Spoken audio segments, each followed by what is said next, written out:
Merci beaucoup de ces introductions. Bonsoir à tous et à toutes. Alors, je suis très heureuse de venir échanger autour de ce livre dont vous avez esquissé certains des contours. Et peut-être, pour commencer, je pourrais vous dire, essayer de vous dire pourquoi j'ai écrit ce livre avec Antoine Vaucher, qui est sociologue. Moi, je suis juriste, je suis professeur de droit à l'université Paris-Nanterre depuis un certain temps, et je travaille à titre principal sur les droits de l'homme et les libertés publiques, comme on disait autrefois. Et pourquoi est-ce qu'on s'est attelé à la tâche de l'écriture de ce livre? D'abord parce que dans le monde des observateurs de l'État, dans le monde académique, dans le monde universitaire, mais aussi dans le monde de la société civile, les associations de défense des droits de l'homme, ou dans le monde des institutions spécialisées dans les droits de l'homme, par exemple le Défenseur des droits ou la Commission nationale consultative des droits de l'homme. Dans tout ce monde-là, qui est quand même un monde assez vaste, depuis un temps, on peut toujours discuter de la datation, mais disons depuis au moins une grosse dizaine d'années, il y a beaucoup d'anxiété sur une dégradation de la qualité, de la protection de nos droits et libertés fondamentaux. On peut donner beaucoup d'illustrations de cette inquiétude, mais une illustration que je trouve assez frappante, c'est un rapport qui est paru en septembre 2025 à l'initiative de la Fédération internationale des droits de l'homme, qui est un peu l'organisation parapluie qui regroupe toutes les ligues nationales des droits de l'homme, comme en France la Ligue des droits de l'homme. Et la Fédération internationale des droits de l'homme, elle se donne un rôle d'alerte sur un certain nombre de situations qui sont préoccupantes du point de vue des droits humains. Et c'est la première chose qui est très frappante, c'est que en 2024-2025, la Fédération internationale des droits de l'homme a décidé de travailler pour la France. Elle a estimé que la France était un cas problématique qui méritait qu'elle s'y penche. Et donc, elle a travaillé pendant un certain temps, et donc en septembre 2025, ce rapport est paru, qui s'appelle « France démocratie en décrochage », et qui alerte sur la dégradation d'un certain nombre de libertés fondamentales, comme par exemple la liberté de manifestation, la liberté d'association et la liberté d'expression. C'est un rapport qui est très facile à trouver, que vous trouvez sur Internet, et qui est vraiment très documenté. C'est un rapport qui fait, je sais pas, 60 ou 80 pages, et qui fait un peu le bilan de toutes sortes de fragilisations qui ont été produites au fil des années. Alors ça c'est un exemple, mais je vous le disais, voilà, ça c'est un exemple qui émane de la société civile, de la Fédération internationale des droits de l'homme, mais vous évoquiez tout à l'heure l'état d'urgence, vous avez eu Dominique Rousseau qui est venu vous en parler. On est beaucoup d'universitaires à s'être considérablement alertés de ces expériences récentes de l'état d'urgence, l'état d'urgence antiterroriste de 2015 à 2017 et puis l'état d'urgence sanitaire de 2020 à 2022, parce que ce sont des expériences tout à fait inédites de l'état d'urgence. Bien sûr, l'état d'urgence existait avant. En France, l'état d'urgence remonte à une loi de 1955 qui avait été votée pour faire face au début de ce qui allait devenir la guerre d'Algérie. On avait donc eu déjà un certain nombre d'expériences de l'état d'urgence, mais on n'avait jamais eu des expériences aussi denses et aussi durables. C'est-à-dire que l'état d'urgence antiterroriste, il a duré presque 2 ans, et l'état d'urgence sanitaire, il a duré un petit peu plus de 2 ans. Et il y a beaucoup de choses qui se passent quand un régime d'exception s'ancre comme ça dans la pratique gouvernementale, dans la pratique du pouvoir, pendant des durées longues. Donc il y a, par exemple, autour de ces états d'urgence, eu beaucoup d'inquiétudes, beaucoup de travaux universitaires, beaucoup d'alertes aussi données pour parler non pas de la société civile ou des universitaires, mais pour parler des institutions. Par exemple, la Commission nationale consultative des droits de l'homme est intervenue à de multiples reprises pendant chacun des 2 états d'urgence et de manière plus générale pour alerter sur cette dégradation des droits et libertés. Alors ça, c'est un constat qui est un peu négatif, et qui est partagé, comme je le disais, par beaucoup de monde. Et ça, c'est une des premières raisons pour lesquelles on a voulu écrire ce livre.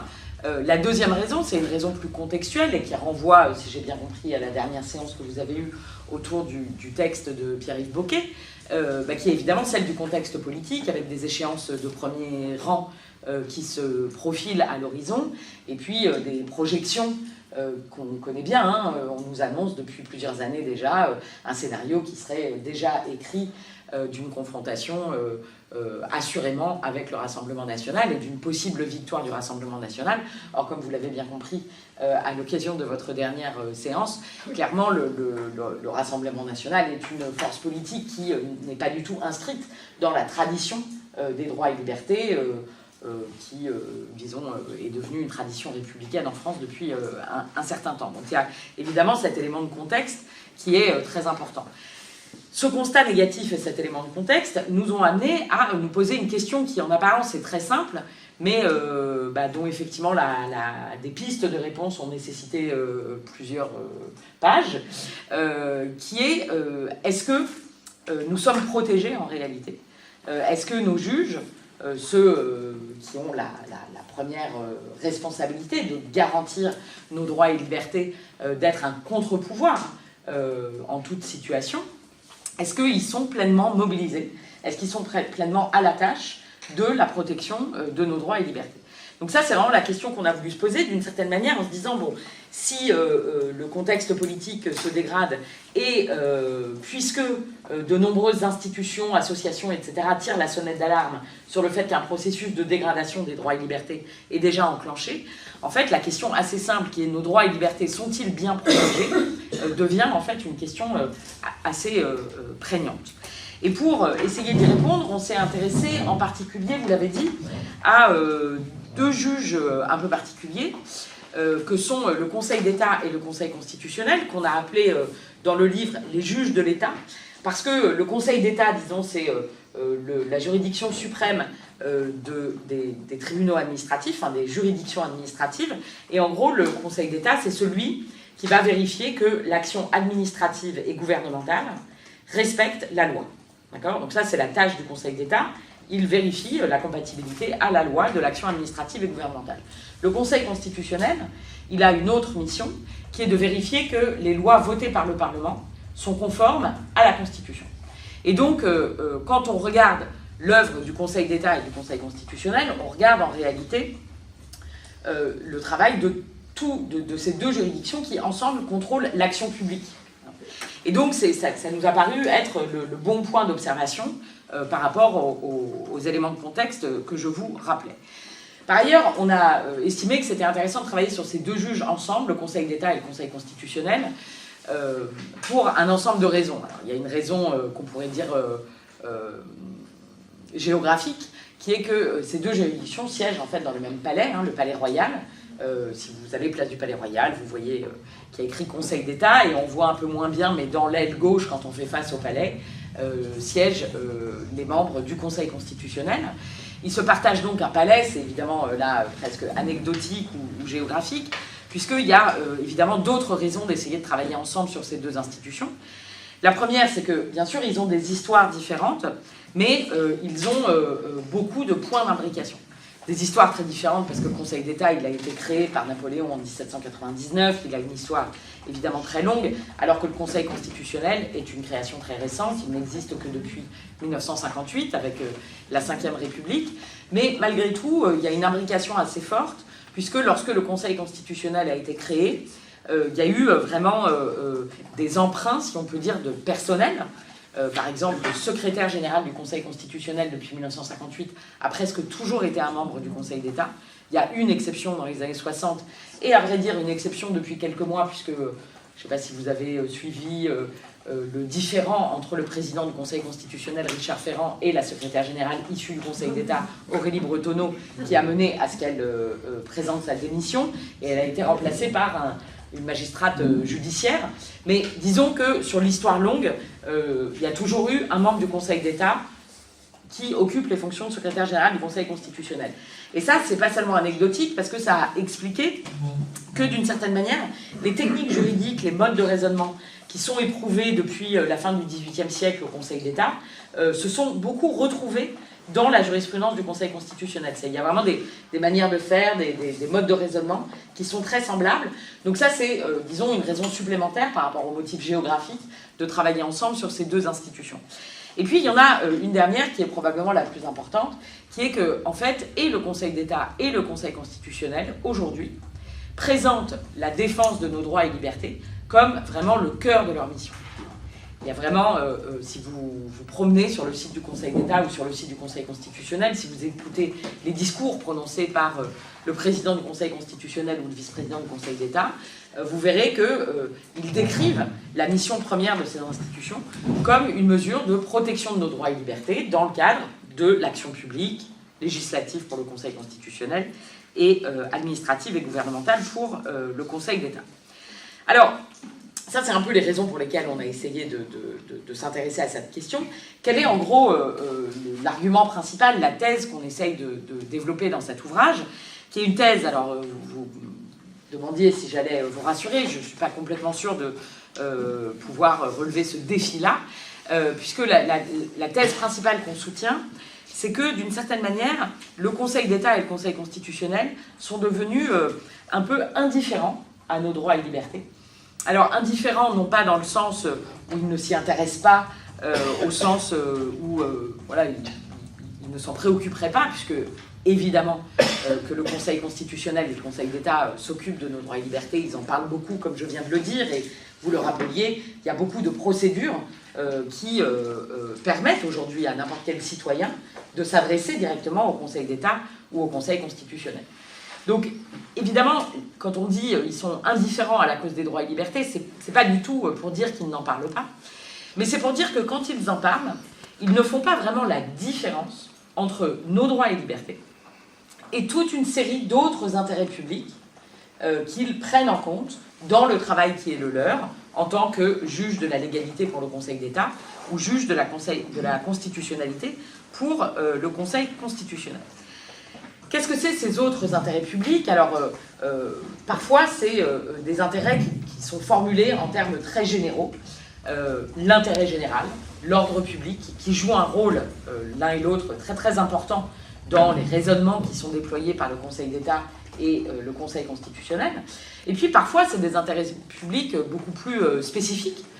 Par exemple, le Conseil constitutionnel, quand il contrôle des lois de financement de la sécurité sociale, va, par exemple, mettre en balance nos droits et libertés avec l'équilibre financier des comptes de la sécurité sociale.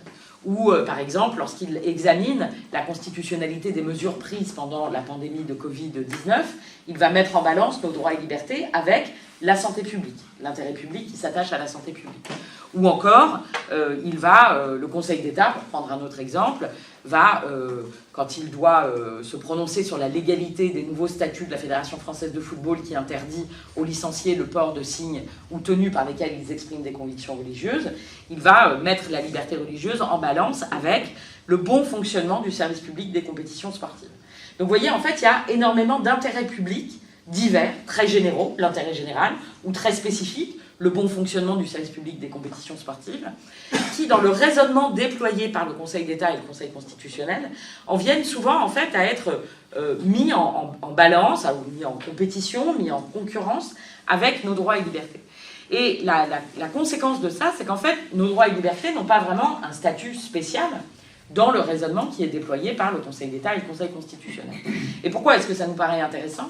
Parce qu'en fait, la Constitution de la Ve République, elle commence, ses premiers mots sont les suivants: le peuple français proclame solennellement son attachement aux principes posés en 1789, aux droits économiques et sociaux qui ont été énoncés avec la Constitution de la Quatrième République en 1946, et puis désormais avec les principes posés dans la Charte de l'environnement qui a été adoptée en 2004.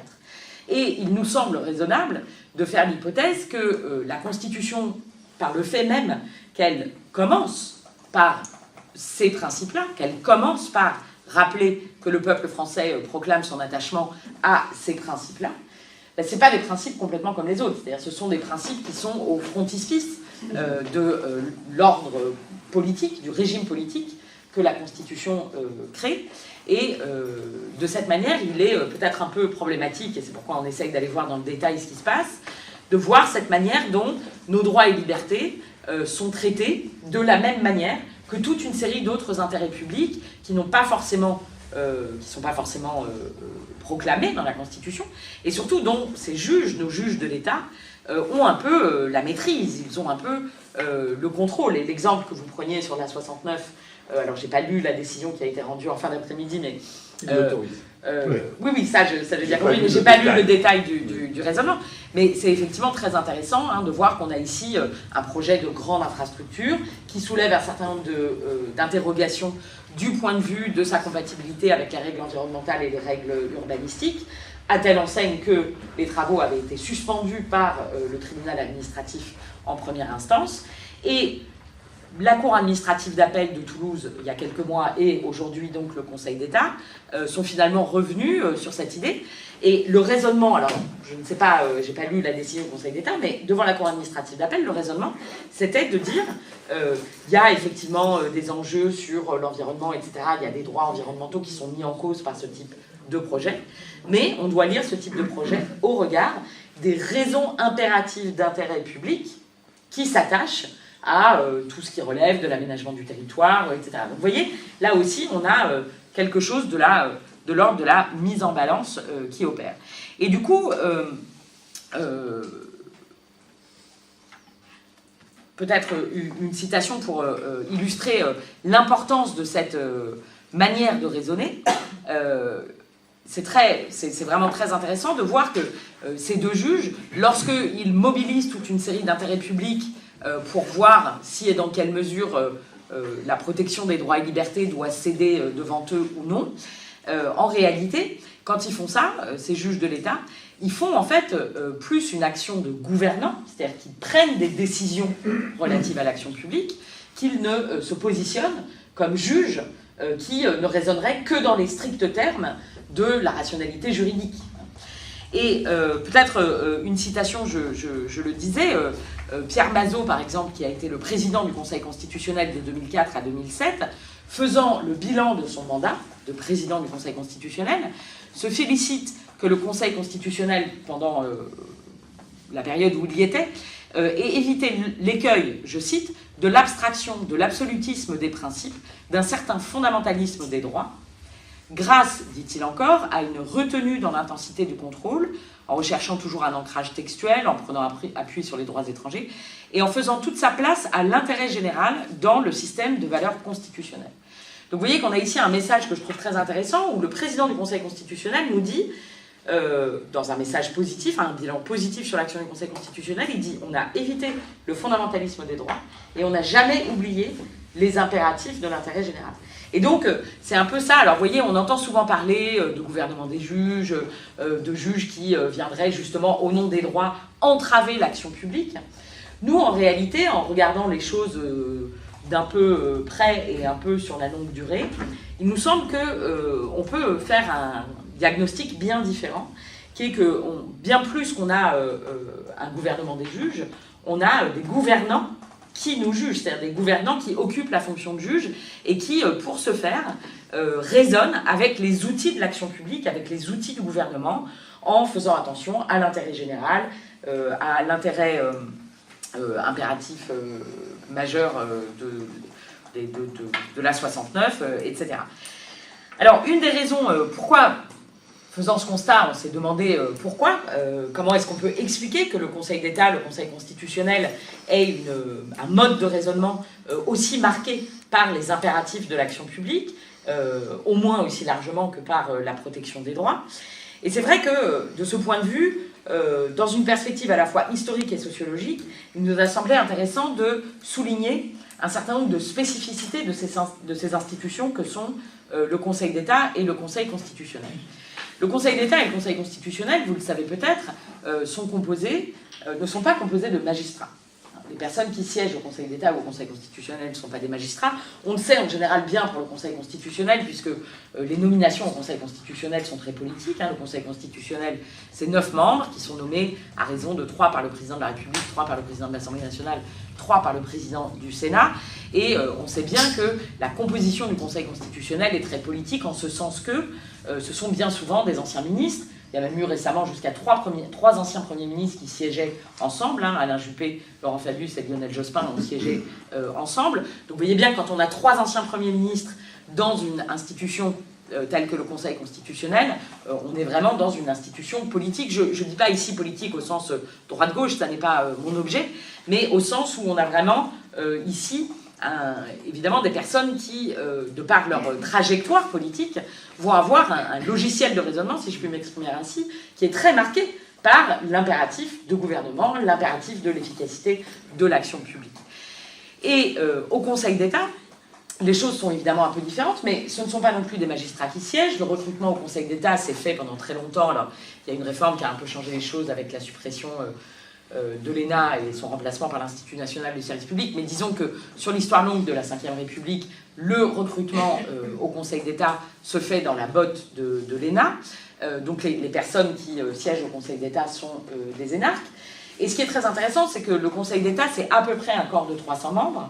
Et à tout moment, il y a un gros tiers du corps du Conseil d'État, des membres du Conseil d'État, qui en fait ne siège pas au Conseil d'État, qui en fait n'est pas juge au Conseil d'État, mais qui occupe des fonctions aux 4 points cardinaux de l'État. C'est évidemment un grand corps, hein, donc ce sont des carrières de prestige, et à tout moment, on a une grosse centaine de membres du Conseil d'État qui ne sont pas au Palais Royal, mais qui sont au secrétariat général du Conseil constitutionnel, je le disais tout à l'heure, qui sont au secrétariat général du gouvernement.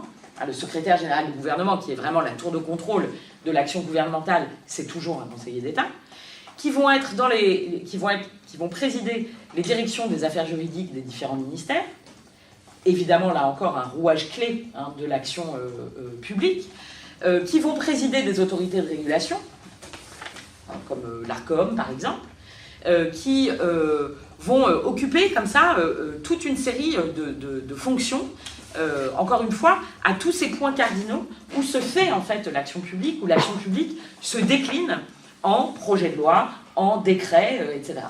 Et donc ça, c'est quelque chose de très important parce qu'un membre du Conseil d'État qui rentre au Conseil d'État, qui fait quelques années comme juge suprême de l'ordre administratif, et qui va ensuite faire quelques années comme directeur de la direction des affaires juridiques du ministère de la Santé, qui va peut-être revenir, qui va repartir dans une autorité de régulation, etc. Vous voyez bien que non seulement il n'est pas magistrat statutairement, ils n'ont pas le statut de magistrat, mais vous voyez bien aussi que ces circulations vont forcément altérer la manière dont il raisonne. C'est-à-dire, même s'il revient comme juge, il aura été, et encore une fois, il n'y a pas de jugement ici de valeur, il y a une tentative de diagnostic, il aura été marqué par la nécessité de prendre en compte les impératifs de l'action publique. Et donc, en réalité, quand on regarde le Conseil d'État et le Conseil constitutionnel dans leur histoire institutionnelle et dans ce que révèlent de ces institutions les trajectoires, enfin un regard sociologique sur les trajectoires de carrière de leurs membres, c'est qu'en réalité, on a affaire à 2 institutions qui sont tout contre l'État, qui sont vraiment tout contre l'État, qui sont pleinement prises dans la logique de la Ve République, qui est par ailleurs, voilà, vous avez eu beaucoup de conférences antérieures où vous avez certainement discuté de ça, qui est un régime très marqué par la volonté de rompre avec le parlementarisme des régimes précédents, et donc qui est très marqué avec l'efficacité de l'action gouvernementale, avec ce que l'historien Nicolas Roussoulier appelle la force de gouverner. Et d'une certaine manière, ce qu'on veut dire par là, avec cette idée qu'on a affaire à des gouvernants qui nous jugent, c'est que le Conseil d'État et le Conseil constitutionnel fonctionnent et probablement se pensent beaucoup plus comme des accompagnateurs de l'action publique que comme des contre-pouvoirs, qui est la fonction que, parfois, un peu paresseusement, on assigne aux juges, à tous les juges, dans le discours parfois un peu lénifiant de l'état de droit. Discours un peu lénifiant, je dis ça parce que je crois qu'on a tous et toutes conscience du fait qu'on est dans un moment où précisément il faudrait bien avoir une définition un petit peu plus robuste de cet état de droit qui est tellement flou et tellement à toutes les sauces que d'une certaine manière tout le monde peut s'en revendiquer. C'est quoi? C'est la séparation des pouvoirs et la garantie par des juges des droits et libertés. C'est en gros l'article 16 de la Déclaration de 1789, toute société dans laquelle la garantie des droits n'est pas assurée et la séparation des pouvoirs déterminée n'a pas de constitution. Donc on nous dit l'état de droit, c'est vraiment ces 2 piliers-là. Et nous, quand on regarde cette question de la garantie des droits, encore une fois, il ne s'agit pas du tout de dire que le Conseil d'État et le Conseil constitutionnel ne garantissent pas les droits. Mais en revanche, la question qui se pose, c'est est-ce que ces droits ont vraiment la place éminente qu'ils devraient avoir au regard de leur positionnement dans la Constitution, au regard de l'importance des droits en démocratie, et d'une certaine manière, est-ce qu'il n'y a pas matière à exhorter un peu ces institutions à distinguer le rôle qu'ils peuvent avoir d'accompagnement de l'action publique, etc., et le rôle qu'ils ont de défense des droits et libertés. Alors voilà, ça c'est un peu la thèse générale de l'ouvrage, je ne vais pas rentrer trop dans le détail, mais disons que cette thèse générale qu'on expose dans la première partie, elle est suivie par deux parties sur lesquelles j'irai beaucoup plus vite, mais en fait, on essaye de revenir dans la deuxième partie sur 3 Big Bang qui ont vraiment considérablement changé le régime politique de la France depuis les années 70-80. Ces 3 Big Bang, c'est l'entrée, disons, dans le marché unique européen et la transformation totale de l'économie qui s'en est suivie. Il faut se rappeler que dans les années 70, toutes les grandes infrastructures d'énergie, de transport, de télécom, etc. étaient assurées par des monopoles. Aujourd'hui, on n'a plus du tout affaire au grand État du service public comme mode d'action principal de l'action publique, mais on a un État qui régule en fait des marchés privés. Donc il y a eu vraiment un bouleversement absolument considérable. Premier Big Bang. Deuxième Big Bang, le défi de la sécurité, évidemment, alors de manière particulièrement prononcée depuis 2001 et les attentats aux États-Unis, et puis avec la répétition de cette histoire en France en particulier, on a eu évidemment une surenchère sécuritaire qui se donne à voir dans le fait qu'on a des textes législatifs qui interviennent pour garantir la sécurité publique, renforcer les pouvoirs de la police, de la justice, etc. en matière de sécurité. On a ces textes-là par on a presque une centaine de textes législatifs qui interviennent de manière répétée depuis les années 80 sur ce sujet. Et puis le troisième Big Bang, c'est la mondialisation, bien sûr, qui affecte aussi les institutions, le droit. La mondialisation, c'est pas seulement la circulation des biens et des services, c'est aussi l'ouverture au droit international d'un ordre juridique qui, pendant longtemps, était très fermé. Pensez par exemple à la Convention européenne des droits de l'homme qui a été signée en 1950, coécrite par René Cassin, Pierre-Henri Tedjen, donc vraiment avec des pères fondateurs, comme on dit, français de tout premier plan. Non, la France n'a ratifié la Convention européenne des droits de l'homme que 24 ans plus tard, en 1974, parce qu'il y avait vraiment ce sentiment que, en fait, l'ordre juridique français a déjà atteint une sorte de complétude et de perfection qui ne nécessite pas qu'il aille avec trop d'enthousiasme ou trop d'allant dans ce mouvement d'internationalisation du droit. Donc on a eu ces 3 Big Bang, et sur ces 3 Big Bang-là, on essaye de documenter à chaque fois la manière dont, précisément, le Conseil d'État et le Conseil constitutionnel, à chaque fois, ont en fait vraiment accompagné ces transformations.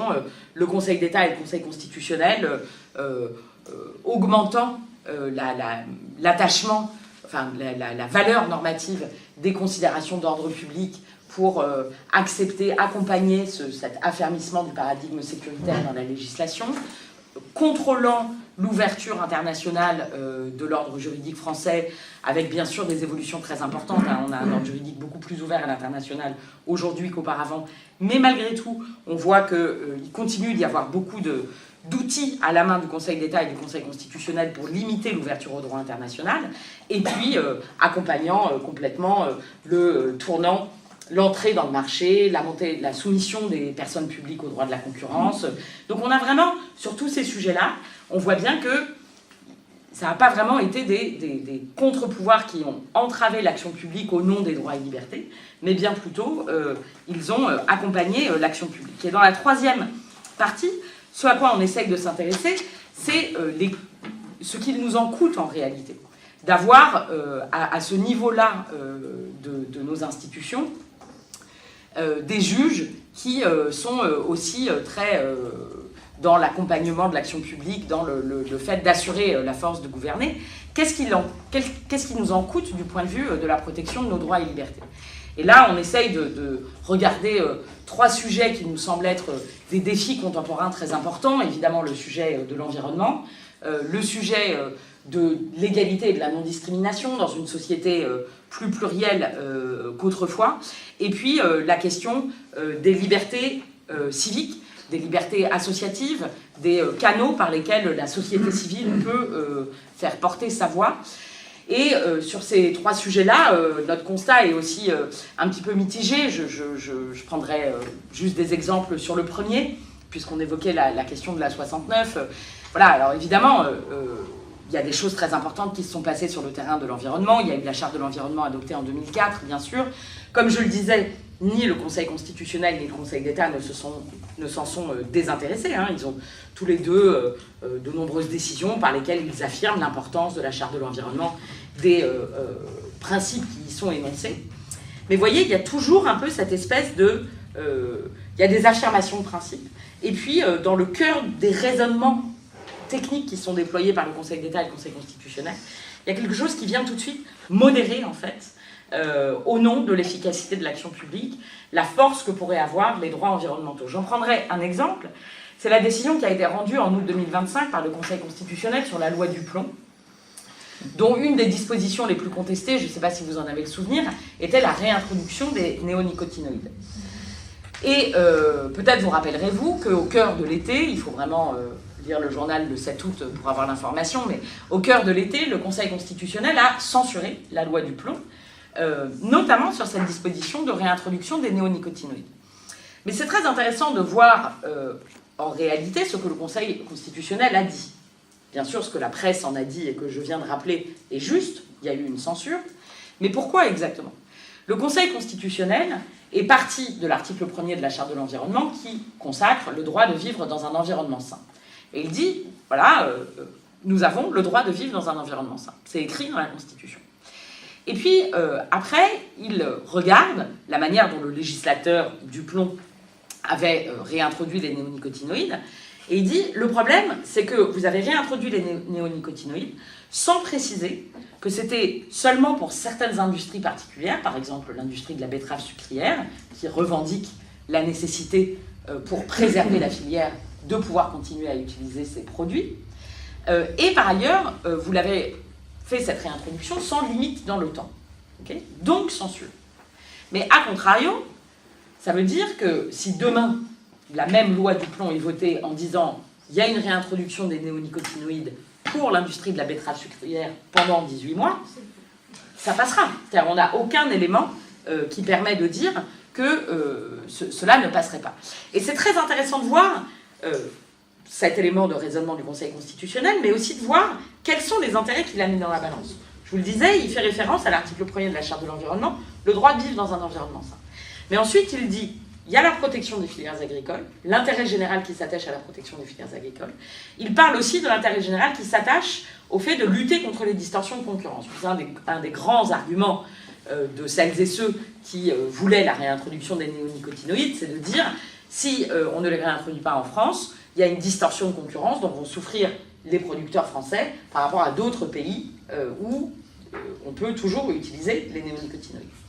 Et donc, vous voyez, c'est très intéressant. Il me semble que c'est un exemple qui illustre bien la thèse qu'on essaye de défendre dans l'ouvrage, puisqu'on a le droit de vivre dans un environnement sain, qui est vraiment un de nos droits fondamentaux constitutionnels, sinon il n'y avait pas vraiment d'intérêt de faire la Charte de l'environnement en 2004, et qui se voit d'une certaine manière, vous voyez, mis en balance avec des intérêts dont je ne suis personne pour dire qu'ils ne sont pas légitimes, mais simplement, moi j'observe la structure en réalité du raisonnement, et je vois que le droit de vivre dans un environnement sain, c'est l'article 1er de la Charte de l'environnement, et que la lutte contre les distorsions de concurrence ou la protection des filières agricoles, ce ne sont pas des normes constitutionnelles de même rang. Or, par la manière dont raisonne le juge, ils sont élevés en réalité au rang de prétention concurrente, et il me semble que le résultat, c'est qu'il nous en coûte un appauvrissement de ce qu'on pourrait attendre de nos droits constitutionnels, ici, le droit de vivre dans un environnement sain. Donc c'est un peu cette idée-là qu'on essaye de développer dans la dernière partie sur ce qu'il nous en coûte de cette indifférence, encore une fois, de cette manière qu'ont le Conseil d'État et le Conseil constitutionnel de raisonner d'une manière qui ne fait pas la différence entre nos droits et libertés fondamentaux et toute une série d'autres intérêts publics dont ils s'affirment comme les gardiens. Alors, je ne veux pas parler plus longtemps, un mot de conclusion peut-être,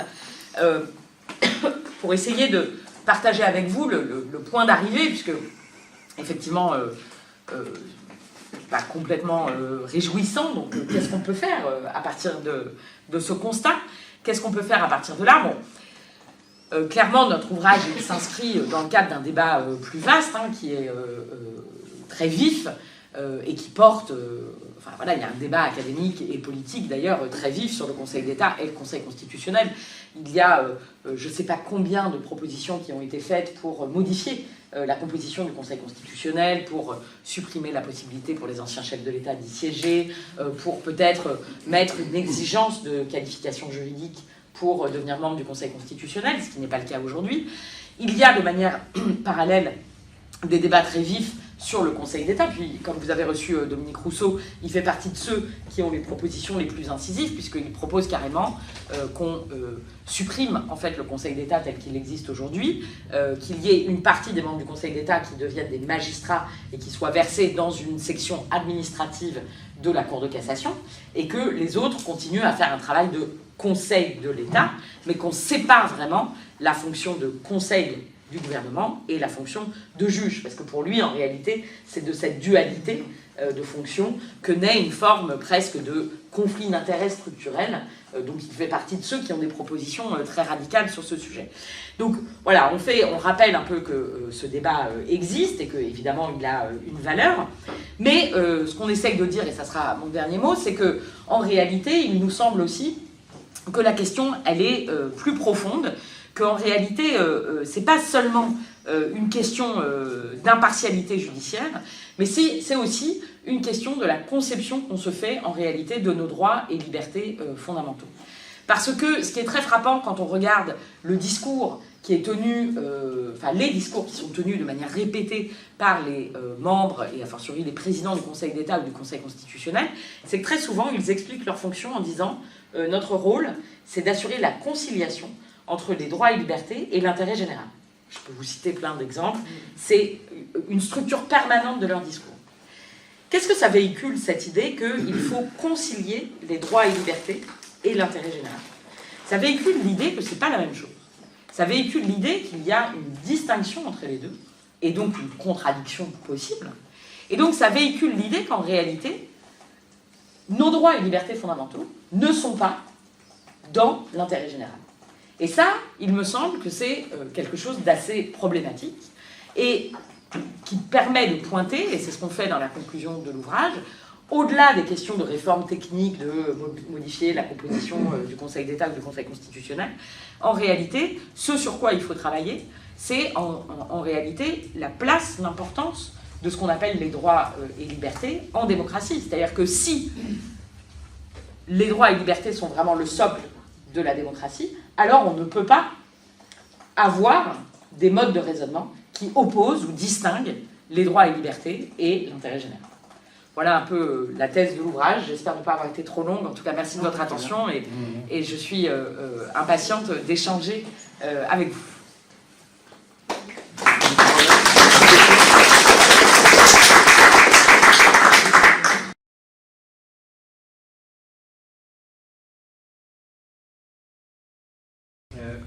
Moi, il y a une question qui me vient à l'esprit en vous écoutant, c'est est-ce que la France est dans une situation particulière par rapport aux autres pays? Vous avez cité le bilan assez négatif de la FIDH concernant la France. C'est un bilan assez général. Le FIDH l'a porté sur d'autres pays comparables, d'autres démocraties libérales. Le rapport récent d'Amnesty International sert, si je puis dire, entre guillemets, assez équitablement ces différents pays. On est dans un processus de régression des libertés, très clairement, dans ces pays-là. Je ne parle pas de la Russie de Poutine, ou bien sûr, je parle des États-Unis, bien évidemment, je parle de l'Italie, je parle avec un processus, donc ce processus de régression, il est quasi général. Il correspond, en mon sens, à une situation de crise économique grave où les classes dirigeantes sont aujourd'hui inquiètes. Et finalement, ça se traduit généralement par une régression des libertés. Et finalement, je dirais que le cadre juridique et les spécificités du système juridique français pas tellement d'importance. Je veux dire, on retrouve aux États-Unis une Cour suprême qui est très politique, avec particulièrement aujourd'hui, hein, donc qui sert quand même très largement les intérêts du pouvoir en place. Donc on a un vrai problème de séparation des pouvoirs dans ce pays. On a quelques juges qui réussissent dans certains cas à faire preuve d'un minimum de courage. Bon, ailleurs, encore une fois, en Italie, on a eu le référendum raté de Meloni. Tout le monde, en tout cas, je pense, dans une sphère comme la nôtre, s'en félicite. Mais voilà, je veux dire, il y a quand même beaucoup d'autres cas, y compris en Angleterre, enfin en Grande-Bretagne, où les choses se passent mal et où finalement les juges, les juges ne tiennent pas leur rôle, hein, ne résistent pas, ne savent pas résister à ce processus de régression des libertés. Et ça, qu'il y ait ou non une juridiction administrative ou pas, et d'ailleurs la France est à peu près spécifique, donc généralement il n'y a pas de juridiction administrative, et c'est pas mieux ailleurs. Voilà. Donc c'était un peu ma question. Est-ce que finalement on n'est pas dans un processus qui est plus un processus général de remise en cause des libertés et de l'ordre d'un ordre qui avait connu certaines faveurs, notamment après la guerre, et ce, quel que soit le système en place, enfin le système, l'organisation juridique. Oui, bah, je crois que, évidemment, vous avez tout à fait raison sur le fait que le constat, il est généralisable à de très nombreux pays sur ce moment de crise.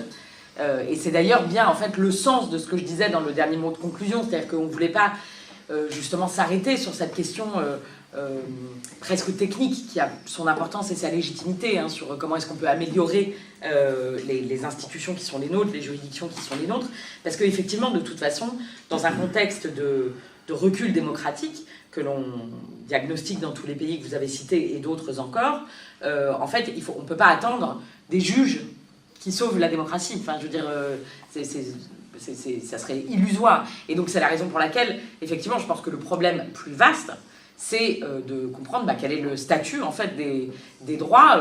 Les droits et libertés sont remis en cause par toutes sortes de forces politiques qui font comme si c'était une variable d'ajustement dont on pouvait disposer sans altérer la qualité démocratique du régime. Et c'est probablement là qu'il faut vraiment battre le fer, parce que c'est là que se joue la bataille, qui est de ce point de vue une bataille authentiquement politique et donc pas une bataille juridique. Donc je vous concède absolument ce point, c'est tout à fait juste. Pour autant, il me semble qu'il y a quand même une petite spécificité française, parce que vous dites à très juste titre que, disons, il y a quelque chose de l'ordre d'une promesse ou d'une évolution qui s'est jouée dans un très grand nombre de pays au lendemain de la Deuxième Guerre mondiale, hein, avec ce qu'on a appelé la globalisation d'une certaine manière du paradigme constitutionnaliste, qui a vu à peu près dans toute démocratie qui prétendait revendiquer cette appellation, la création de juridictions constitutionnelles chargées de la protection des droits fondamentaux. Enfin, il y a un espèce de modèle qui s'est diffusé. La France, d'une certaine manière, je crois que c'est important de le souligner, a jamais été complètement pleinement dans ce mouvement. Le régime juridique de la Ve République est né dans un contexte très autoritaire. C'est un régime assez singulier. C'est un texte constitutionnel qui est très pauvre, en fait, en droits et libertés constitutionnelles. Vous évoquiez l'Italie, par exemple.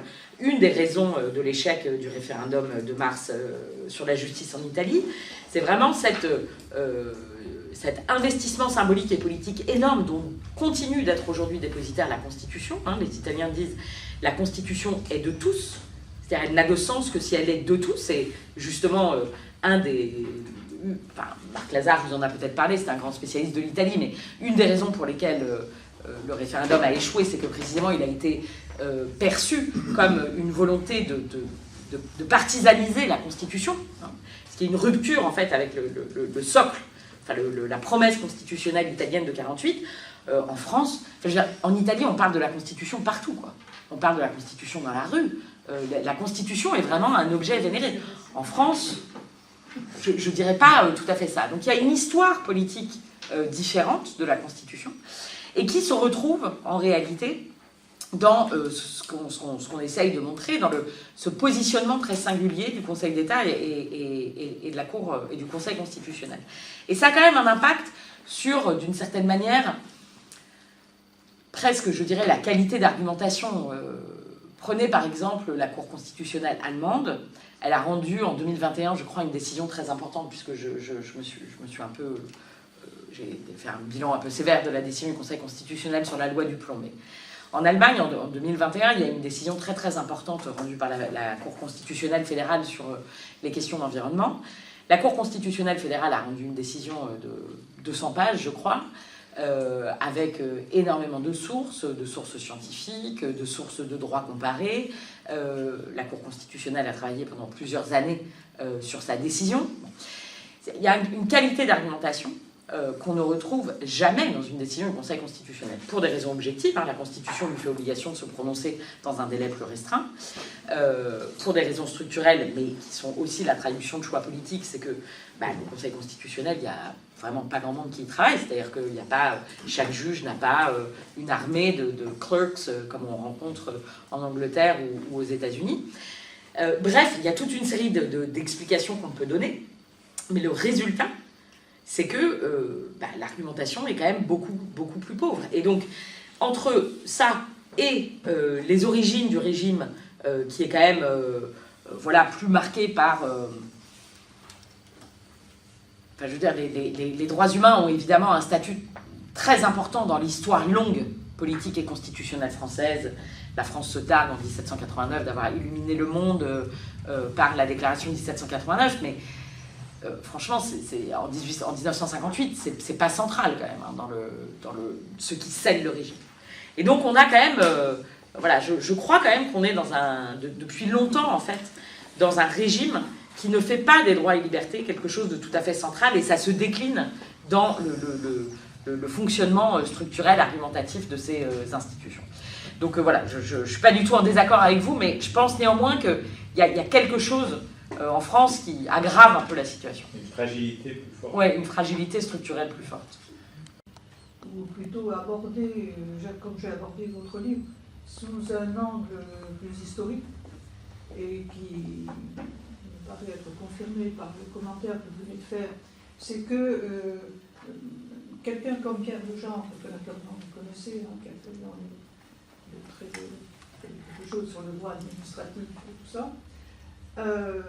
souligner le fait qui m'avait frappé, c'est quand même il y a à la fois dans l'histoire du droit public français, il y a à la fois une culture indiscutable avec 89 et tout ça, mais la nation souveraine, mais il y a quelque chose qui néanmoins reste, c'est précisément le principe de souveraineté qui d'une certaine façon se réinvestit ensuite dans des institutions comme celle du Conseil d'État, et qui est ancienne. Lui, le Conseil d'État, il est ancien, puisqu'il était un charnière, précisément. Et il se met en place, alors que, à quelques années près, c'était également mis en place les principes des libertés publiques, des libertés privées et des droits. De l'homme, etc., qui continue à servir de référence dans les constitutions, y compris celle de 58.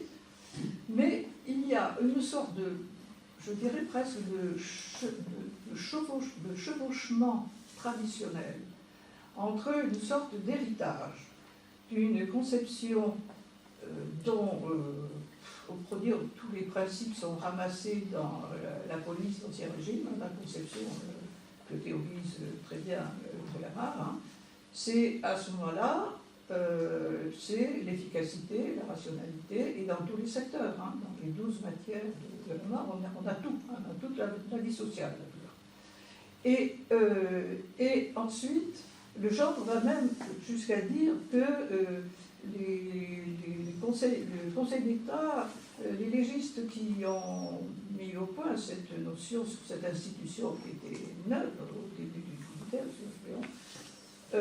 s'inspiraient de quoi? Ils s'inspiraient de Doma et de Delamarre, précisément. Donc il y a là, et c'est là que serait la continuité et la particularité française, sans doute, dans le fonctionnement du Conseil d'État jusqu'à aujourd'hui. Précisément parce que là, on passe dans une sorte de police nationale, au sens ancien, hein, cette fois-ci, et qui fait que, en effet, la grande nouveauté en philosophie politique et dans nos institutions au moment de la Révolution continue à exister, bien entendu, mais il y a cette chose qui est le Conseil d'État. Alors évidemment, le Conseil constitutionnel, ça arrive plus tard, alors qu'on aurait pu penser qu'on aurait pu être en premier, précisément. Eh bien, non, c'est le Conseil d'État et qui a finalement la vie dure, parce qu'il est resté là, chaque fois. À la Restauration, on le bricole un peu, puis il est toujours là en 2023. Et à mon avis, c'est cette tradition-là qui permet. Alors c'est vrai, l'objection, enfin, c'est pas une objection, je disais, mais cet appel aux autres, dans le cas de l'Angleterre en particulier, hein, avec le principe de liberté de la fin du XVIIe. Voilà. Alors moi, c'est ce qui me frappe quand j'ai lu votre ouvrage, mais c'est un point de vue qui est un peu panoramique, quoi. C'est un point de vue historique, quoi. Oui, mais qui est, je crois, très important, parce qu'effectivement, c'est pour ça, bon, je disais, le régime de 58 est quand même un régime qui naît dans la verticalité du pouvoir exécutif, qui est très autoritaire. Bon, il n'est pas le seul, hein, l'histoire constitutionnelle française, elle est faite d'expériences impériales, voilà, il n'y a pas que la 3e et la 4e République qui sont des républiques très parlementaires. On a plutôt une pente longue de régimes très articulés au pouvoir exécutif, et parfois même qui frisent l'autoritarisme. Et par rapport à ce que vous disiez, c'est vrai que le Conseil d'État, il est créé par Napoléon en 1799, il traverse toute cette période, et il s'adapte effectivement à tous ces régimes. Une autre manière de le dire, il y a les travaux de Legendre, mais je le citais brièvement tout à l'heure, il y a l'historien Nicolas Rousselier qui a écrit ce livre qui s'intitule « La force de gouverner » et qui montre bien comment c'est vraiment ça, c'est vraiment la préservation du pouvoir exécutif, l'efficacité de l'action publique qui est vraiment le fil conducteur de l'histoire constitutionnelle française. Et je ferai juste, parce que je crois que ce que vous dites est très juste et sur le rôle du Conseil d'État là-dedans, je pourrais juste raconter une anecdote intéressante qui est celle de ce qui se passe en 1962 lorsque le Conseil d'État, par un arrêt spectaculaire, rentre en conflit en fait avec le gouvernement de Gaulle, puisqu'il annule une condamnation contre M. Canal, qui était un membre de l'OAS, qui avait été condamné par des tribunaux spéciaux que le régime avait mis en place, et qui avait été condamné à mort. Et le Conseil d'État annule la condamnation à mort de Canal au motif que devant ces juridictions d'exception, il n'y avait pas le respect des droits de la défense. Cet arrêt, moi je suis prof de droit, hein, donc cet arrêt, je pense que pendant très très longtemps, tout le monde l'a enseigné comme étant un signe de l'indépendance du Conseil d'État par rapport au pouvoir exécutif. Hein, le Conseil d'État qui a le courage, enfin l'indépendance, de protéger les droits de la défense et de s'opposer au pouvoir exécutif. Mais ce qu'on raconte moins à nos étudiants, c'est ce qui s'en est suivi, c'est-à-dire que De Gaulle était extrêmement courroucé de cette décision rendue par le Conseil d'État, et il a envisagé de supprimer le Conseil d'État. Il a entrepris finalement de réformer le Conseil d'État, et c'est très intéressant de voir quelle est la réforme qui s'en est suivie. C'est une réforme qui aboutit quelques mois plus tard, en 1963, avec des décrets de réorganisation du Conseil d'État, et qui pose le principe qui avait déjà existé justement dans des gouvernements dans des régimes très autoritaires, enfin très exécutifs par le passé, mais qui revient à la règle sous laquelle on vit toujours, que n'importe quel membre du Conseil d'État doit appartenir simultanément à la section du contentieux et donc être juge, et à une section administrative, c'est-à-dire jouer son rôle de conseiller du gouvernement. Pourquoi ? Parce que, d'une certaine manière, le pouvoir exécutif voulait que, justement, les membres du Conseil d'État ne puissent pas être que des juges, mais qu'ils aient aussi toujours ce souci de l'action publique et qui seraient assurés par cette obligation d'appartenir simultanément à la section du contentieux et à une section administrative. Et donc on voit bien effectivement comment le Conseil d'État, dans cette dualité de fonctions, porte un peu... Enfin, ça fait écho à ce que vous dites, me semble-t-il. Oui, Adam. Oui, je me demandais aussi si, pour finir, si ces institutions étaient absolument parfaitement sur la défense sans aucun compromis en fait, des droits et libertés, ils risqueraient d'être, comme vous venez de le montrer, d'être détruits ou leur pouvoir pourrait être... Est-ce que c'est pas une façon de persister dans leur fonction, c'est-à-dire de se protéger de l'exécutif, c'est-à-dire en disant que s'ils ne prennent pas en compte l'intérêt général ou s'ils ne font pas une forme de compromis, ils pourraient être balayés. Parce que quand on entend dire le gouvernement des juges, on est contre, on veut en fait balayer ces institutions parce qu'elles empêchent de gouverner, elles empêchent même peut-être certaines choses que le peuple veut, peut-être qu'en fait, ils essayent de se protéger d'un mal encore pire. Oui, je comprends ce que vous dites. Bon, cela étant, je pense qu'il y a beaucoup de gradations. En fait, il n'y a pas de... je ne vois pas quel modèle pourrait illustrer une défense sans compromis des libertés. Ça n'existe pas, une défense sans compromis des libertés. D'abord parce que les libertés sont toujours en tension, en concurrence les unes avec les autres. Donc en fait, ça ne pourrait pas exister. Mais ça n'invalide évidemment pas du tout votre question. Mais je pense néanmoins qu'on a de la marge, disons. Je parlais tout à l'heure de l'expérience répétée et durable des états d'urgence et de la manière dont ces expériences ont marqué ce recul, cette dégradation de la protection des droits et libertés. En 2021, le Conseil d'État a organisé un cycle de conférences, de réflexions en interne, mais aussi en dialogue avec des experts sur les états d'urgence. Et ils en ont tiré un rapport qui s'appelle « État d'urgence, la démocratie sous contrainte », je crois, qui est paru en 2021. Et le Conseil d'État, donc, il livre sa propre analyse de l'expérience des états d'urgence et du rôle qu'il y a joué. Et on y lit quelque chose de très intéressant, puisque, disons qu'aujourd'hui, on en est arrivé à une sorte de règle selon laquelle une restriction aux droits et libertés, en principe, doit faire l'objet du standard de contrôle le plus élevé utilisé par les juges. Donc quand une mesure porte atteinte à une liberté fondamentale, le juge doit faire un contrôle de proportionnalité. C'est-à-dire un contrôle maximum, donc il doit vérifier, en principe, si la mesure est nécessaire, adaptée et proportionnée à l'objectif poursuivi.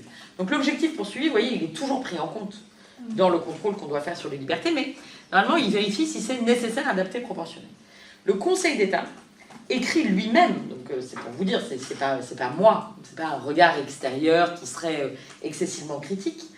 Le Conseil d'État écrit lui-même dans son rapport sur les états d'urgence qu'en période d'état d'urgence, les exigences de sécurité se font plus lourdes et il y a un réétalonnement, c'est l'expression qu'il emploie, un réétalonnement de la balance entre sécurité et liberté.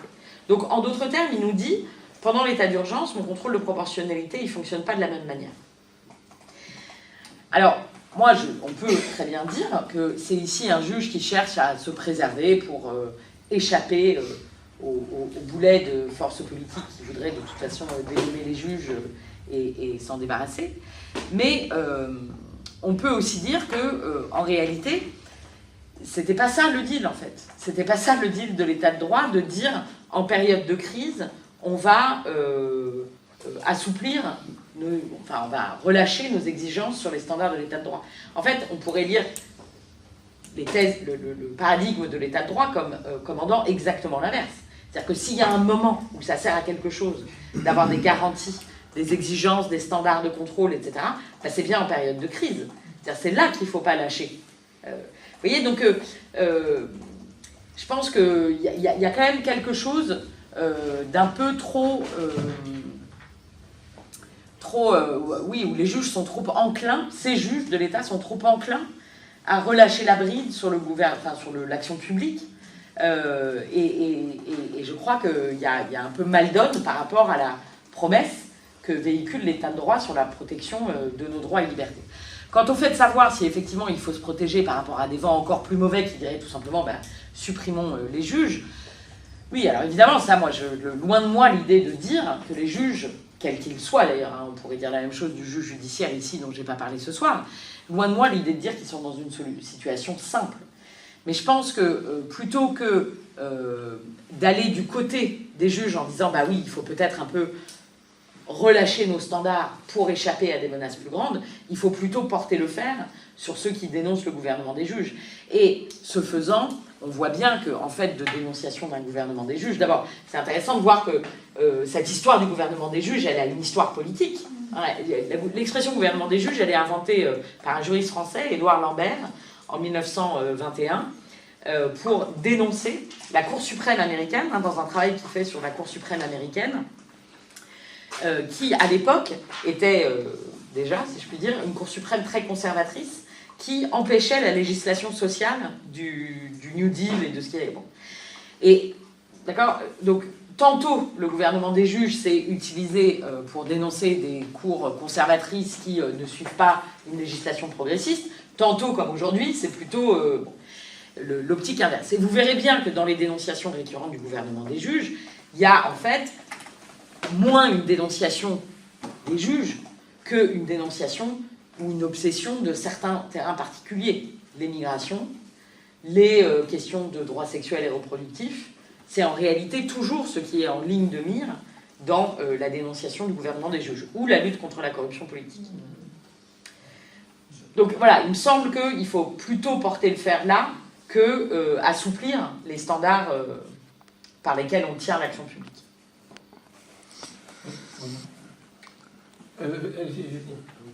Il me vient juste une réflexion.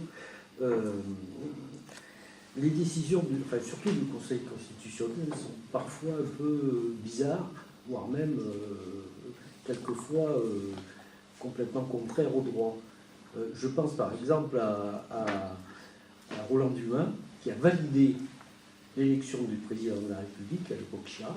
Or, on sait très bien que les comptes étaient pas bons et qu'il fallait qu'ils soient évalués. C'est un exemple, mais il y en a d'autres. Il y a la validation du référendum pour l'élection du président de la République au suffrage universel, qui a été validé, on ne sait pas trop comment, parce que c'est un peu bizarre. Et c'est là-dessus que va jouer le Front National, le Rassemblement National, s'il vient au pouvoir, pour organiser justement un référendum sur cette base-là, sur une base de jurisprudence un peu bizarre. Alors ma question, c'est celle-ci. Il y a des appels prévus dans l'ordre judiciaire classique, la Cour européenne des droits de l'homme, etc. Pourquoi on ne pourrait pas concevoir un appel sur ce genre de... C'est certainement beaucoup plus compliqué, mais pourquoi on ne pourrait pas concevoir, imaginer un appel de ces décisions qui manifestement étaient biaisées? Voilà. Oui, c'est... Alors bon, il y a beaucoup de choses à dire. D'abord, effectivement, sur le premier exemple que vous prenez, vous avez raison, puis on en a eu la preuve récemment, puisqu'il y a eu la levée du secret des archives. Et... Sur le deuxième exemple, c'est un tout petit peu différent, parce qu'en réalité, ici, le Conseil constitutionnel avait rendu un avis négatif. Il avait dit au général de Gaulle, vous ne pouvez pas passer par l'article 11, le référendum, pour modifier la Constitution, pour prévoir l'élection du chef de l'État au suffrage universel direct. C'est juste que la Constitution prévoit, et prévoit encore, que le Conseil constitutionnel rend un avis. Donc le Conseil constitutionnel, il a donné son avis. Le général de Gaulle a dit « je passe outre ». Et effectivement, le scénario pourrait se reproduire demain. Sur ce point, il n'y a pas eu d'amélioration notable du texte. Donc c'est malgré tout une responsabilité moindre, dirons-nous, du Conseil constitutionnel dans ce second exemple. Est-ce qu'on peut imaginer un appel? Alors ça, c'est une question qui est extrêmement sensible, parce qu'en réalité, je le disais tout à l'heure, le Conseil constitutionnel, il n'a été créé qu'en 1958. pour une raison, pour beaucoup de raisons, mais une raison importante, c'est que l'histoire constitutionnelle française, elle est marquée par une forte réticence vis-à-vis de l'idée que des juges, qu'une instance, puissent contrôler la loi qui est votée par le Parlement, qui est la représentation de la souveraineté nationale. Et de ce point de vue, on n'a pas affaire à un juge comme les autres. Si vous voulez, c'est pas un juge qui rend une décision de première instance pour laquelle on pourrait faire appel et puis pour laquelle on pourrait se pourvoir en cassation. La Constitution reconnaît l'extraordinaire spécificité de cette fonction particulière qui est de pouvoir invalider la loi votée par les représentants du peuple en donnant à cette parole juridictionnelle un statut tout à fait unique qui s'impose d'ailleurs, je crois que c'est l'article 62 de la Constitution qui le prescrit, qui s'impose à l'ensemble des pouvoirs publics. Donc il n'y a pas d'appel pour cette raison, c'est-à-dire que c'est une décision qui est très particulière en réalité. Donc, alors, ça ne veut pas dire qu'on ne peut pas, malgré tout, notamment vous évoquiez la Cour européenne des droits de l'homme, il est arrivé que la Cour européenne des droits de l'homme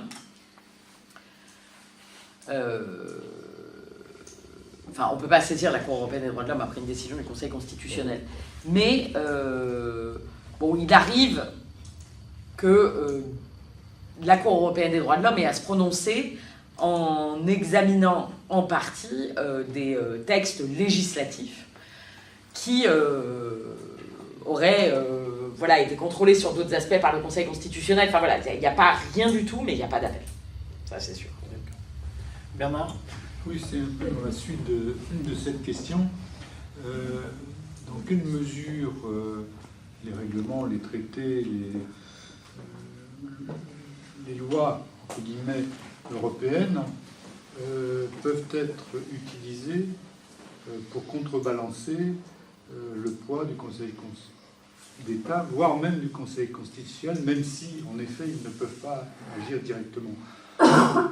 Vous parliez de l'ouverture du marché unique, mais dans la même période, il y avait un certain nombre d'harmonisations des droits et législations au niveau européen. Et l'un des principes de cette harmonisation était de trouver entre les pays le niveau supérieur dans les droits et libertés. Ça a été le cas pour le droit à l'avortement, ça a été pour certains droits des femmes, pour certains droits de l'environnement, même si ça a été limité. Et c'était une règle qui semblait devoir s'imposer. Bon, elle ne s'est pas imposée, on est d'accord, mais est-ce que ce ne serait pas un moyen de construire quelque chose au niveau européen? J'ai participé à cette époque-là, au début des années 90, à l'harmonisation de certaines règles. Et il y avait une sorte d'espoir qui était réel. Bon, on est d'accord, ça n'a pas été très loin. Mais quand même, ça a existé. Bien sûr. Bien sûr, il y a eu des projets très très importants d'harmonisation vers le haut, qui ont été portés par différents segments de la société civile et qui ont pu tantôt être inscrits même dans des commissions parlementaires. Même dans des conseils des ministres. Même dans des conseils des ministres. Européens. Absolument, oui. Et au Parlement européen, il y avait eu aussi tout le projet porté par Gisèle Halimi et qui a été réédité d'ailleurs récemment par l'association Choisir la cause des femmes, qui s'appelle la clause de l'européenne la plus favorisée, et qui justement en matière de parité, en matière de violence, en matière de droit social, en matière d'avortement, et il m'en manque un, il y a 5 sujets, mais sur ces 5 sujets, l'association compare les législations des 26 États et dit, bon bah voilà, sur ce sujet, on devrait s'aligner sur la position suédoise, sur ce sujet, voilà. Donc cette logique-là, elle est évidemment très féconde, et c'est évidemment une très belle manière de penser ou de faire exister le projet européen. Sur le plan, disons, de la mobilisation, de la défense des droits, bien sûr, le droit international et le droit européen sont une ressource très importante.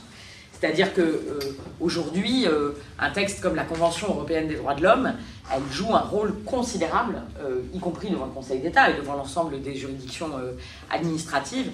Et il y a eu des avancées considérables grâce à la Convention européenne des droits de l'homme en matière de droits des détenus, en matière de droits des étrangers, en matière de droits de la famille, enfin de droit au respect de la vie privée et familiale. Donc il y a évidemment beaucoup d'avancées.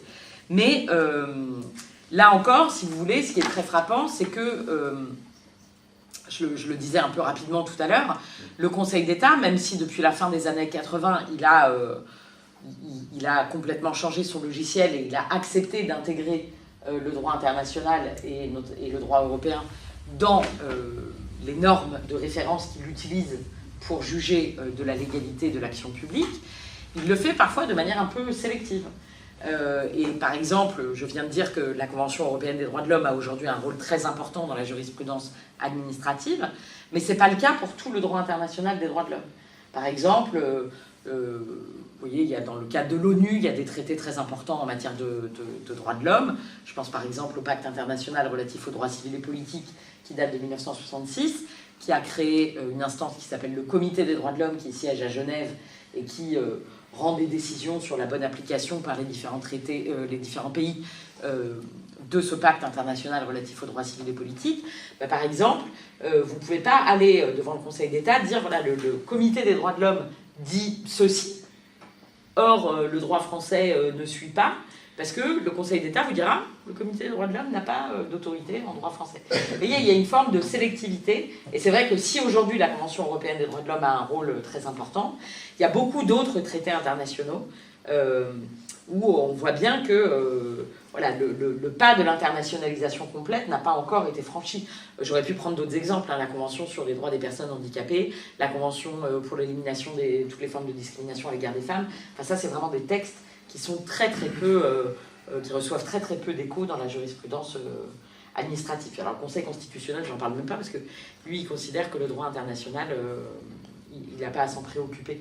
C'est-à-dire, il vérifie que la loi est conforme à la Constitution, mais pour le Conseil constitutionnel, une loi qui serait contraire à un traité n'est pas pour autant contraire à la Constitution. Donc lui, il vérifie pas du tout si les lois votées par le Parlement français sont en contrariété ou en conformité avec les traités internationaux que la France a signés et par lesquels elle s'est obligée. Oui. Oui, vous avez parlé tout à l'heure de corruption. Est-ce qu'on peut se satisfaire du fait que au Conseil constitutionnel puissent siéger des anciens présidents? Surtout quand ils font l'objet de condamnations pénales définitives. On compte malheureusement dans la Ve République 2 anciens présidents de la République qui ont été condamnés définitivement pour corruption, ainsi que leurs 2 premiers ministres. Et ces gens-là vont siéger, et on va trouver normal qu'alors même qu'ils sont eux-mêmes condamnés, ils puissent avoir un droit au chapitre pour nous dire si, oui ou non, ce que le peuple fait voter par l'intermédiaire de l'Assemblée est constitutionnel. Oui, non, mais ça, vous mettez le doigt sur un des points les plus faibles de la composition du Conseil constitutionnel et un des points les plus débattus, même si de manière très frappante, cette question qui est vraiment un serpent de mer depuis plusieurs décennies, de fait n'a jamais été corrigée, même quand il y a eu la grande réécriture de la Constitution par le comité... Qui a présidé ce comité? Ça m'échappe, mais sous Sarkozy, ce comité Balladur? Non, je ne sais plus. Mais bon, bref, il y a eu une grande révision constitutionnelle en 2008 sous Sarkozy, et ce point avait vraiment été recommandé par le comité d'experts, et bon, ça n'a pas été suivi. Donc ça, c'est tout à fait juste. Après, pour être parfaitement honnête, il faut dire qu'aujourd'hui, c'est un problème théorique, en ce sens que la disposition est tombée en désuétude, c'est-à-dire qu'il n'y a plus... les anciens chefs d'État. Alors on a qui aujourd'hui? On a François Hollande, on a Nicolas Sarkozy, oui. Et avant Sarkozy, non, Charles Chirac, ils sont tous morts. Voilà. Donc on a. C'est plutôt Richard Ferrand qui poserait peut-être problème. Oui, mais alors ça c'est autre chose, parce que lui il est président de l'institution. Donc maintenant, oui, ça a été validé. Non, mais alors, donc en fait, il ne siège pas. D'accord, donc ça, voilà, c'est un problème théorique en ce sens, mais indubitablement, c'est une question qui a été complètement réactivée par la condamnation pénale de Nicolas Sarkozy, sans doute. Et est-ce qu'on va arriver à évoluer? Ça, il faut réviser la Constitution, parce que c'est écrit dans la Constitution. Donc, il faut réviser la Constitution. Il y a une révision constitutionnelle qui avait été initiée et qui a été interrompue par l'affaire Benalla. Benalla. Et depuis, il n'y a pas vraiment eu de grand chantier. Il y a eu la révision ponctuelle sur l'avortement, mais il n'y a pas eu de grand chantier. Circuler, il y a rien. Non, je suis d'accord que c'est un point très sensible. Bon, alors je voudrais juste deux ou trois petits points. Vous avez parlé de Marc Lazare tout à l'heure, et en fait, ce qu'il nous avait dit, en liaison avec la pauvreté de la Constitution de 58, c'est qu'il a dit que les élites se méfiaient toujours un peu du peuple quand même, et notamment, il avait dit que les résistants, il y a eu plusieurs films et des livres qui ont été quand même assez amers lorsqu'ils sont revenus en 45, 46, etc., et qu'ils ont été très rapidement éliminés par les partis politiques, et la Constitution de 58 a été effectivement rédigée par des gens, par des élites, disons. Mais, bon, alors, de façon plus fondamentale, comme je vous l'ai dit tout à l'heure, je ne suis pas un grand spécialiste du droit, mais pour moi, le droit, c'est un outil qui doit servir à la cohésion de la société, qui doit servir à permettre à la société de bien fonctionner. Et là-dessus, si vous voulez, je crois qu'il y a un certain nombre de problèmes. Je crois beaucoup aux institutions invisibles de Rosan Vallon, la confiance, l'autorité et la légitimité. Et là-dessus, il y a aussi un problème un peu d'expertise et d'éducation. C'est-à-dire que certaines décisions qui sont le fait des lobbies ou des choses comme ça, s'il y avait un vrai débat public, s'il y avait une vraie éducation, bon, mais peut-être qu'on aurait pu dire, effectivement, et arriver de façon démocratique, à dire, bon, on est pour les abeilles, mais on ne veut pas que les betteraviers ne puissent pas vivre. D'ailleurs, récemment, le Conseil constitutionnel a dit que les banquiers qui ne pouvaient pas facturer certaines commissions dans certains cas, c'était outrageusement contraire à la liberté d'entreprendre. Donc si on protège les banquiers, on peut peut-être protéger aussi les betteraviers, mais dans certaines circonstances assez précises. Et là, je crois qu'un des problèmes, alors je ne vais peut-être pas me faire que des amis dans la salle, mais c'est aussi la baisse du niveau de compétence de l'administration dans de nombreux domaines, et que beaucoup de projets de l'administration sortent, j'ai l'impression, ils sont validés par le Conseil d'État qui regarde la partie juridique. C'est-à-dire que vous n'êtes pas en contradiction avec ça. Et on a eu un très bon exemple qui nous a été donné il y a quelques mois par un de nos amis qui n'est pas là ce soir, qui est un des piliers de la Commission nationale du débat public, en disant tout le monde était contre, etc., sauf qu'on a réussi, en faisant discuter les gens et en changeant légèrement le projet sur le plan technique, à faire en sorte que finalement le projet se fasse. Et je crois que c'est là-dessus, au lieu de parler de grands mécanos institutionnels ou des choses comme ça, c'est comment on pourrait travailler sur, c'est ce que font les Suédois par exemple, mais sur une démocratie plus apaisée, sans rêver à des grands soirs qui de toute façon n'arriveront pas, et pour contrer au mieux les lobbies. Vaste programme. Oui, peut-être. Moi, je suis pas du tout experte. Je ne sais pas si on peut dire qu'il y a une baisse de niveau général de l'administration. Moi, je serais a priori, mais c'est un peu intuitif. Je peux pas dire que voilà, je peux pas dire que j'ai une expertise particulière sur le sujet, mais ça me surprend un petit peu comme formulation. En tout cas, moi, je suis très sensible. Je ne sais pas si vous avez déjà croisé leurs travaux, mais je suis très sensible aux travaux et aux enquêtes qui sont faites depuis plusieurs années maintenant par un collectif qui s'est monté, qui s'appelle le collectif Nos Services Publics, et qui s'attache vraiment aux transformations, aux défis, aux difficultés de la fonction publique prise dans sa globalité, et qui avait fait un de leurs rapports inauguraux il y a quelques années, porté sur la perte de sens. Et je crois que c'est ça qui frappe, qui me semble être un trait AIT, trait TRES, marquant de des administrations contemporaines, de la fonction publique contemporaine, qui est quelque chose de l'ordre de la perte de sens plus que de la perte de compétences, mais peut-être, et j'étais voilà, trop influencée par ce rapport, mais dont j'avais trouvé la lecture vraiment tout à fait éclairante. Mais je pense que c'est pas forcément contradictoire. Oui, oui, peut-être. Est-ce qu'il y a une dernière question? Non, mais écoutez, merci beaucoup. Merci à vous. Merci.